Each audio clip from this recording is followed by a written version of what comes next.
WhatsApp guys, आज हम देखेंगे इधर शपथ उधर साफ हुआ, मोदी जी झुकेंगे नहीं। मोदी कैबिनेट, सुशांत सिन्हा सर की वीडियो है, उसने वीडियो का लिंक है डिस्क्रिप्शन में। और भैया कल सेरेमनी थी, जिसने भी देख ओथ टेकिंग सेरेमनी थी, भाई कितनी भीड़ थी। हाँ, काफी सारे लोग देखते हैं वीडियो। 1 2 3 गो।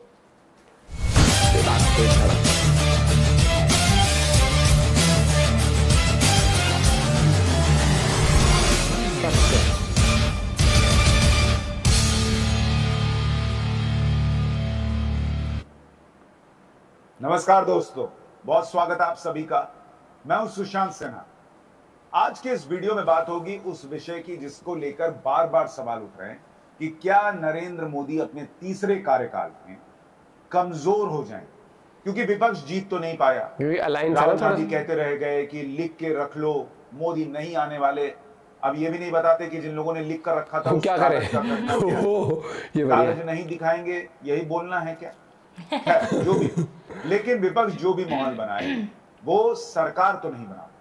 माहौल भले बनाए, सरकार तो नरेंद्र मोदी ने ही बनाई। अब माहौल ये बना रहे हैं कि मोदी कमजोर हो गए, मोदी झुककर अब सरकार चलाएंगे। हाँ, मीम्स बना रहे हैं। क्यों मैं ये कह रहा हूं कि मोदी झुकेंगे नहीं, इसको लेकर मैसेज आ गया है। आज इस वीडियो में इसकी विस्तार से बात इंटरेस्टिंग रहेगा ये। लेकिन सबसे पहले आपको दिखाता हूं कि आज प्रधानमंत्री ने अपना कामकाज संभाल लिया है, नरेंद्र मोदी ने आज, और उन्होंने जो पहली ही फाइल साइन की है उसमें भी बड़ा संदेश है। जो किसान सम्मान निधि जाती है उसके पैसे को उन्होंने क्लियरेंस दिया है। तो पहले हस्ताक्षर से किसानों के अकाउंट में पैसा भेजा है प्रधानमंत्री नरेंद्र मोदी ने अपने तीसरे कार्यकाल। तो एक बड़ा मैसेज है कि किसानों को लेकर उनकी सरकार का रुख और रवैया क्या है। साथ ही आज जब वो साउथ ब्लॉक पहुंचे तो उनका कैसे स्वागत हुआ, उसकी एक तस्वीर भी आपको दिखाता हूं। जोरदार तालियों के बीच उनका स्वागत किया गया। सारा स्टाफ साउथ ब्लॉक में मौजूद था। प्रधानमंत्री नरेंद्र मोदी अभी 2 बार उनके साथ दिख रहे हैं। तो ये लोग आगे बढ़ रहे थे और प्रधानमंत्री नरेंद्र मोदी का स्वागत पूरे स्टाफ ने किया। साथ ही जैसे ही प्रधानमंत्री पहुंचे, पहला हस्ताक्षर किसान सम्मान निधि को रिलीज करने के लिए किया और वो काम पर लग गए।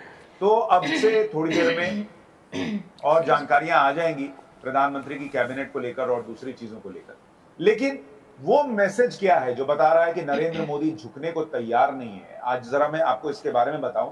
उससे पहले आपको एक तस्वीर दिखाता हूं, क्योंकि कल मैं शपथ ग्रहण समारोह में मुझे न्योता आया था, तो मैं राष्ट्रपति भवन में मौजूद था। सर भैया था। एक बार आपको दिखाता हूं कि जब क्योंकि आप तो टीवी पे देख रहे होंगे ना, वहां पर अंदर क्या माहौल था और कैसे प्रधानमंत्री नरेंद्र मोदी की एंट्री हुई तो मोदी मोदी हुआ। जरा उसको देखिए, फिर आता हूं कि क्यों नरेंद्र मोदी झुकेंगे नहीं इस बार, ये माना जा रहा है। प्रधानमंत्री पद की शपथ लेने जा रहे हैं। लोकतंत्र लाइव देखा था ना, नजारे अलग। विश्व स्तर पर सर्वाधिक लोकप्रिय जन नेता के रूप में सम्मानित, जन सेवा और राष्ट्र सेवा में पूरी तरह समर्पित प्रधानमंत्री श्री नरेंद्र मोदी। इनकी तो फैन फॉलोइंग भी अलग ही है।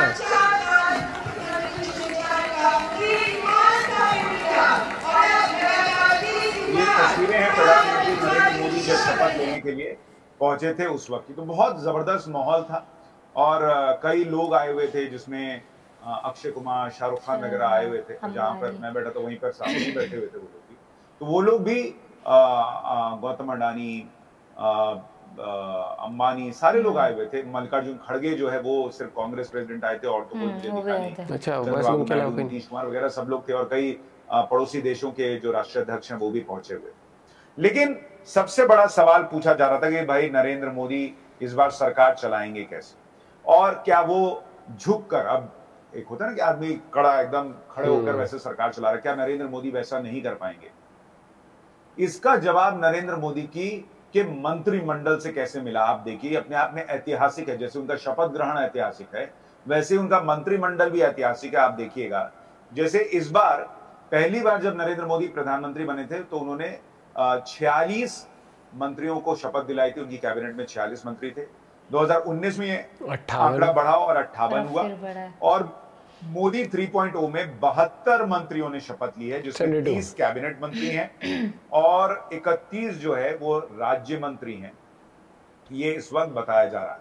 लेकिन सबसे बड़ा मैसेज कि मोदी झुकेंगे नहीं, अब मैं आपको उसके बारे में बताता हूं। क्योंकि कहा जा रहा था भाई इसको इतने सीटें मिलेंगी, उसको इतने मिलेंगी, इसको इतना कैबिनेट वर्क वगैरह मिलेगा। आप देखिए जरा तस्वीर, कि नरेंद्र मोदी 3.0 में किस किस पार्टी की कितनी भागीदारी है। बीजेपी 240 सीटें जीतकर आई, उसको उसके 61 मंत्री बने, 61। इसके बाद दूसरे नंबर पर टीडीपी जो है वो जीत कर आई और उसके 16 सांसद हैं, उसमें से मात्र 2 को मंत्री बनाया गया। अब ये अपने आप में बहुत बड़ा मैसेज है कि नरेंद्र मोदी जो है वो सबको खिलाकर शांत रखो वाले हिसाब से नहीं चलते। हाँ। मीडिया में भी हम लोगों को भी जो खबरें आ रही थी वो ये था कि भाई 4 सांसद पर कई जगह खबरें छप रही थी, 4 सांसद पर 1 कैबिनेट, तो उस हिसाब से टीडीपी को 4 मिलते हैं, उस हिसाब से टीडीपी के 4 मंत्री होंगे, लेकिन 2 हुई। लेकिन अभी फिलहाल टीडीपी के 2 मंत्री बने, आगे फिर विस्तार हो नहीं हो अभी कह नहीं सकते, लेकिन अभी सीधा मैसेज है कि तुम्हारे नंबर के हिसाब से तुमको कैबिनेट में जगह दे देंगे, वो नहीं चलेगा। 16 तो 2। जेडीयू को देखिए, जेडीयू के 12 थे तो 12 सांसदों पे 2 कैबिनेट बर्थ उनको भी दी गई है। शिवसेना के 7 थे, उनको 1 कैबिनेट बर्थ दी गई है। एलजेपी से 5 सांसद थे, रामविलास पासवान के बेटे जो हैं चिराग पासवान, उनको मंत्री बनाया गया है। जीएनपी से 2 सांसद थे, कोई मंत्री नहीं। आरएलडी से 2 सांसद थे, वहां पर जयंत चौधरी को 1 बर्थ मिल गई है। हमसे 1 सांसद वाले को भी, जीतन राम मांझी को भी, उनकी पार्टी 1 सांसद, एक सीट जीत पाई, उनको भी 1 मंत्री बनाया जा रहा है। असम गण परिषद 1, 0 सीट मिली है। एनसीपी 0, एसकेएम 1 लेकिन 0, एडीएल को, अपना दल को 1 बर्थ मिली है और इसी तरह से आरपीआई को 1 बर्थ मिली है। तो यानी नरेंद्र मोदी की कैबिनेट अगर अभी आप क्लियर कर दिया है कि क्लियर मैसेज है जो मुझे जिस कि नरेंद्र मोदी अपने सहयोगियों को साथ लेकर तो चल रहे हैं, लेकिन जो कोलिशन को लेकर चलने का पुराना धर्म रहा है, अच्छा तुम्हारी इतनी है तो तुम इतने कैबिनेट मंत्री ले लो, और अच्छा तुम्हारी है तो इतने ले लो, वो हिसाब नरेंद्र मोदी का नहीं चलता और ना ही वो किसी दबाव में आ रहा है। अब जैसे देखिए जो एनसीपी है अजीत पवार वाली, उनका कोई मंत्री नहीं बना और कल मुझे वहां अजीत पवार मिले तो मैंने उनसे पूछा कि भाई आपको तो मंत्री पद नहीं मिला, तो उन्होंने कहा कि हमको एमओएस दे रहे थे, हमने कहा था हमको कैबिनेट मंत्री पद चाहिए प्रफुल्ल पटेल के लिए, वो नहीं दिए, तो फिर हमने शपथ नहीं लिए या हम कैबिनेट में नहीं आए। मतलब आगे और होगा तो देखेंगे। यानी अजीत पवार ने अगर कहा भी कि भाई हमको कैबिनेट दे दीजिए, तो ऐसा नहीं कि बंदर बांट चल रहा है कि अच्छा अजीत पवार भाग गया तो क्या होगा, नहीं इसको भी दे ही दो, वो नहीं। आप सुनिए अजीत पवार ने मुझे कल क्या बताया, एक बार देखिए। विशेष अतिथिगण के प्रस्थान करने तक हमने वो डिसीजन लिया है। उन्होंने बताया था कि आप ले लो, लेकिन हमें कैबिनेट मिनिस्टरशिप चाहिए थी, तो प्रफुल्ल पटेल को हम करना चाहते। तो इंटरेस्टिंग, अजीत पवार खुद बता रहे हैं कि हमको कैबिनेट बर्थ चाहिए। नरेंद्र मोदी ने कहा एमओएस दे सकते, उससे ज्यादा नहीं दे सकते, बाहर बैठना तो बाहर बैठ। ये है नरेंद्र मोदी का कि भैया मैं क्लियर कट हूं अपने विजन को लेके। हाँ वो अच्छी बात है। अगर आपको आना है, एक फॉर्मूला सेट हो रहा है भैया, सबको मौका मिलना है, कैसे मिलना है और उस हिसाब से आपको चलना है, तो आपको चलना पड़ेगा। इसी तरह से आप देखिए कई बड़े बड़े नाम, क्लियर कट मैसेज, ये मतलब जैसे स्मृति ईरानी हारी तो बाहर, अनुराग ठाकुर जीते लेकिन बाहर। अब 37 मिनिस्टर ड्रॉप किए गए, आप सोचिए 37 मिनिस्टर। तो ये भी अपने आप में नरेंद्र मोदी का मैसेज है कि भैया किस तरह से अब बड़े बड़े चेहरों को संगठन के काम में लगाया जाएगा, ये भी होगा। अभी ये भी खबर है कि जेपी नड्डा भी इस्तीफा देंगे और राष्ट्रीय अध्यक्ष जो है वो कोई और बनना है, क्योंकि जेपी नड्डा अब चले गए हैं, मंत्री बन गए। इसी तरह से आप देखिए नरेंद्र मोदी का मैसेज, किस राज्य से कितना मंत्री बनाए गए। जैसे उत्तर प्रदेश, अब लोग कहेंगे उत्तर प्रदेश में तो बीजेपी की सीटें घट गई, लेकिन सबसे ज्यादा मंत्री उत्तर प्रदेश से बनाए। बिहार से 8, महाराष्ट्र से 6। यहां महाराष्ट्र में भी बीजेपी को बड़ा झटका लगा, लेकिन नरेंद्र मोदी, एक तो मैंने जैसे आपको बताया कि नी जर्क रिएक्शन में विश्वास नहीं रखते, और ये भी बदला लेने वाला भाव नहीं कि अच्छा मुझे सीटें नहीं दी तो अब जहां से सीटें मिली हैं सिर्फ उनको ही देंगे, ये हिसाब नहीं है। सबसे ज्यादा झटका लगा उत्तर प्रदेश में, लेकिन फिर भी सबसे ज्यादा महाराष्ट्र में झटका लगा, लेकिन महाराष्ट्र से 6 मंत्री हैं, गुजरात से 5, कर्नाटक से 5 और मध्य प्रदेश से 5 मंत्री बनाए गए हैं। इसमें शिवराज सिंह चौहान भी शामिल है, जिनको जब हटाया गया था तो कहा गया कि भाई अरे शिवराज सिंह चौहान को खत्म कर रहे हैं नरेंद्र मोदी, लेकिन वही शिवराज सिंह चौहान को उठाकर अपने साथ यहां लाकर सम्मान दिया है नरेंद्र मोदी में और पहली पंक्ति में बैठा कर रखा। इसी तरह से आप देखिए राजस्थान, जहां बीजेपी की सीटें घट गई, बावजूद इसके वहां से 4 मंत्री बनाए गए। क्लियर मैसेज है कि तुम हमको छोड़ रहे हो, लेकिन हम तुमको नहीं छोड़ रहे हैं। और ऐसे में जिन राज्यों में बीजेपी अच्छा करते रही और खराब प्रदर्शन हुआ, वहां पर लोगों को भी मैसेज जाए कि बॉस हमने इस आदमी को छोड़ा, लेकिन ये तो हमको नहीं छोड़ रहा, हमारे यहां से तो प्रतिनिधित्व बढ़ गया। आंध्र प्रदेश से 3, ओडिशा से 3, हरियाणा से 3। हरियाणा देखिए, हरियाणा में 5 सांसद जीते हैं, उन 5 में से 3 मंत्री बन गए। झारखंड से 2, बंगाल से 2, तेलंगाना से 2, असम से 2, केरल से 2 और एक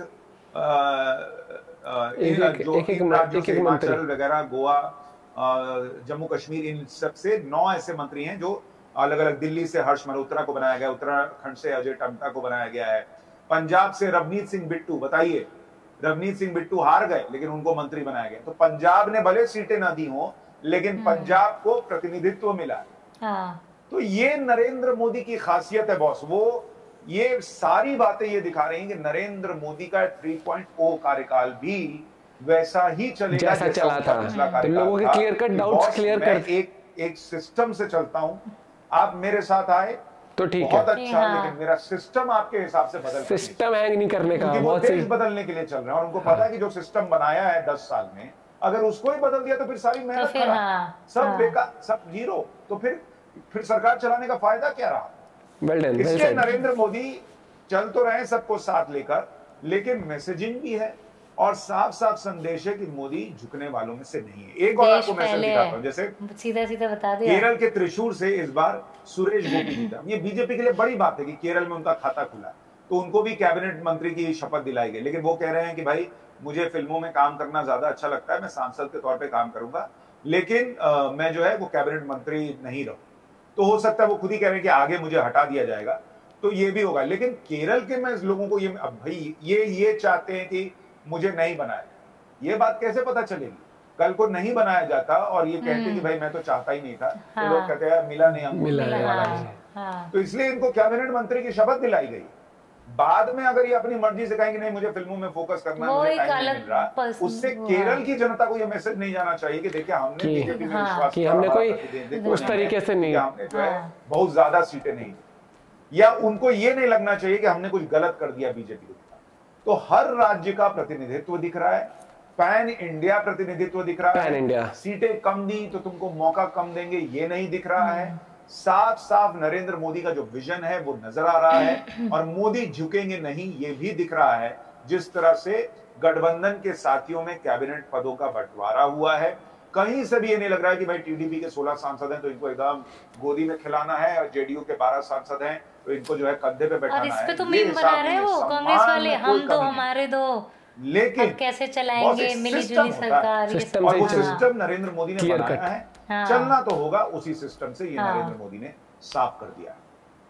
अब जब कैबिनेट पदों का बंटवारा होगा, पोर्टफोलियोज का बंटवारा होगा, तब भी देखना बहुत दिलचस्प होगा कि क्या पद किसको मिलता है, कौन सा मंत्रालय किसको मिलता है, ये बड़ा दिलचस्प होगा। लेकिन ये शुरुआती झलक नरेंद्र मोदी के तीसरे कार्यकाल में भी मजबूत रहने की झलक।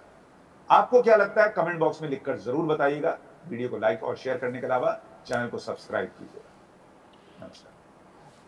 कल मैं 2-3 मीम्स देख रही थी उनके ऑफिशियल पेज पे, कांग्रेस वाले पेज पे, तो ऐसे ऊपर वो कौन है वो, एक तो नीतीश और जो एक और है साथ में वो नड्डा, नहीं नड्डा नहीं, राइट, कौन है वो, नायडू, हाँ उधर, और ऐसे करके वो बता अमित शाह और वो मतलब मोदी जी को ऐसे खड़ा किया हुआ है कि वो चलाएंगे मतलब सरकार। इनका मीम बनाने का अभी 5 साल वो ऑपोजिशन में रहेंगे और मीम बनाएंगे ना, वो कोई दिक्कत नहीं है, ठीक है। और ये जो सरकार है इसको मीम से प्रॉब्लम नहीं है। कई लोगों को प्रॉब्लम होती है कि हम पे मीम क्यों बना दिया, ये वो सरकार नहीं है, सरकार काम में विश्वास रखती है। मैं उससे बता दूं कि हर जगह ना उन्होंने जितने उस तरीके से पोर्ट्रे कर दिया कि अलायंस बन गया तो अब ये चल नहीं पाएंगे, तो भैया ऐसे तो तुम तो फिर कोशिश ही मत करो।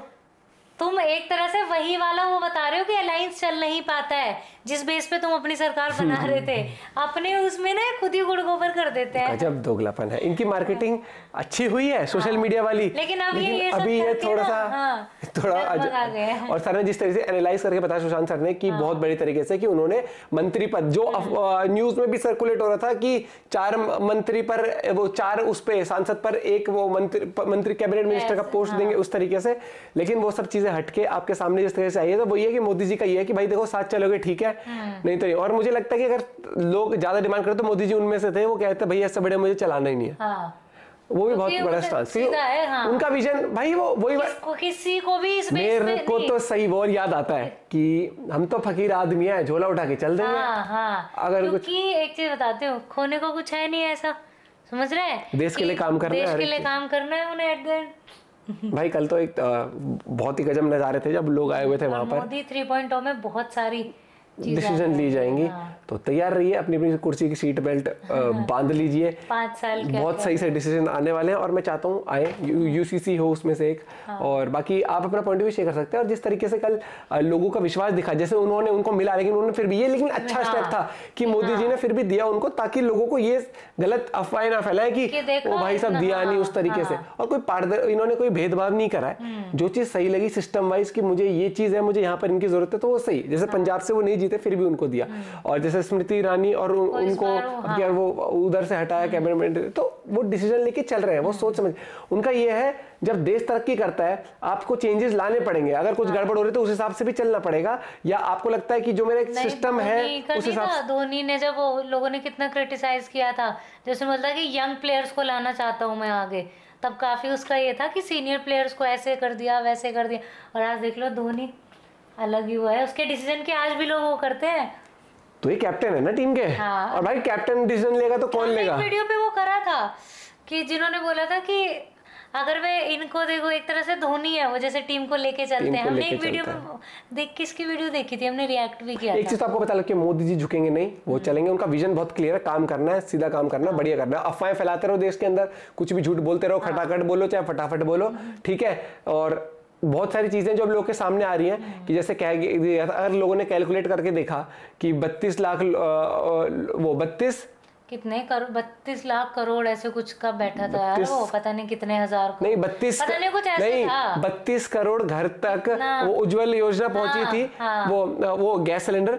तो मतलब कि मिनिमम टू मिनिमम आप ये तो मान ही रहे हो कि 32 करोड़ लोगों को वो औरतें होंगी उनमें, और उनको चाहिए होंगे 8,500, फिर अगर गरीब रेखा से नीचे उस तरीके से, तो भैया उस हिसाब से तो हमारा जो बजट है उसमें 3 लाख करोड़ ही बचते। 35 लाख करोड़ का हमारा बजट होता है पूरा, जिसमें आर्मी सबको जाना है, हर एक चीज जानी है, देश में विकास भी होना है, तो उसमें से सिर्फ 3 लाख करोड़ बचता। मतलब कि मेजर विकास आपका 8,500 का मकसद था लोगों को देना, और फिर 32 लाख करोड़ रुपए दान कर देना। अरे स्क्रिप्ट लिखने में मैथ्स नहीं चाहिए होती ना भाई साहब, बहुत जुमले खेले इन्होंने। और मोदी जी का वो भाषण बड़ा याद कर, 15 लाख नहीं आए खाते में, भाषण तुमने अगर वो सुना होता तो तुम्हें पता लग जाता कि क्या वो भाषण था और क्या तुम बात कर रहे थे। एक छोटा सा एग्जांपल देती हूँ, अगर हमने सालों पहले ये गाड़ी नहीं ली होती तो आज हमारे पास इतने पैसे होते। वो ये एक एग्जांपल है। उनका कहने का मतलब था कि वो जो काला धन बाहर कर दिया, अगर वो नहीं गया होता ना, तो करप्शन पर हमारा कंट्रोल होता, तो इतना पैसा था कि अगर उसको एग्जांपल आप डिवाइड करके देखते तो आपके खाते में इतने होते। इतना आता। लोगों ने क्या कर दिया, उन्होंने तो बोला था 15 लाख तो आए नहीं अभी तक, इन्होंने तो पर्चे बांट दिए। हाँ। ये तो पर्चे बांट गए थे। मिलते हैं वीडियो के साथ, बाय बाय, टेक केयर।